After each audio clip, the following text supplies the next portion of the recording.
Coca Cola கண்டுபிடிச்ச அந்த ஸ்திரீ, கொக்கோ கோலா கதை உங்களுக்கு தெரிஞ்சிருக்கும். அவன் பயங்கர குடிக்காரன், குடிச்சு குடிச்சு குடிச்சு குடிச்சு 2 பிள்ளைங்க குடிச்சு குடிச்சு வீட்டுக்கு வருவான். வீட்டுக்கு வரும்போதெல்லாம் இவளுக்கு முழங்கால நின்று ஜெபம் பண்ணுவா. காலி உமன்.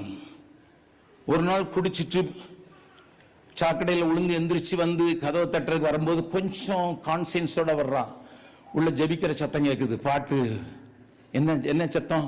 ஆண்டவரே, எங்க கணவனுக்கு குடிக்கிற பழக்கம் உண்டு, சாக்கடையில் எங்கேயும் விழுந்து கிடக்கக்கூடாது ஆண்டவரே, நேராக வீட்டுக்கு வந்துடும், பத்திரமா கொண்டு வந்துடும் ஆண்டவரே.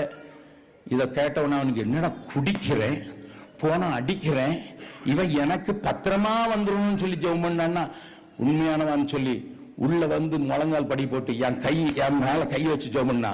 அவன் சொன்ன, அவனை குடிக்கணும்னு ஆசை வரும்போது என்கிட்ட வர, அவனுக்கு தர்றேன் அப்படி சொல்லி. அதுல உண்டானதுதான் கொக்கோ கோலா. தெரியுமா?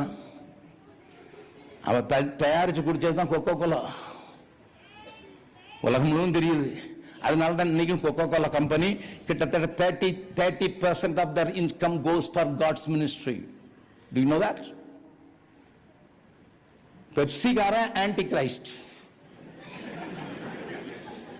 எல்ஜிபிடி. நான் சொல்லித்தரேன் உங்களுக்கு. அவன் எல்ஜிபி. அதனால தான் நான் பெப்சி கேட்டாங்கன்னா வேண்டான்றுவேன். வேற வழியில் தான் பெப்சி வாங்கி குடிப்பேன்.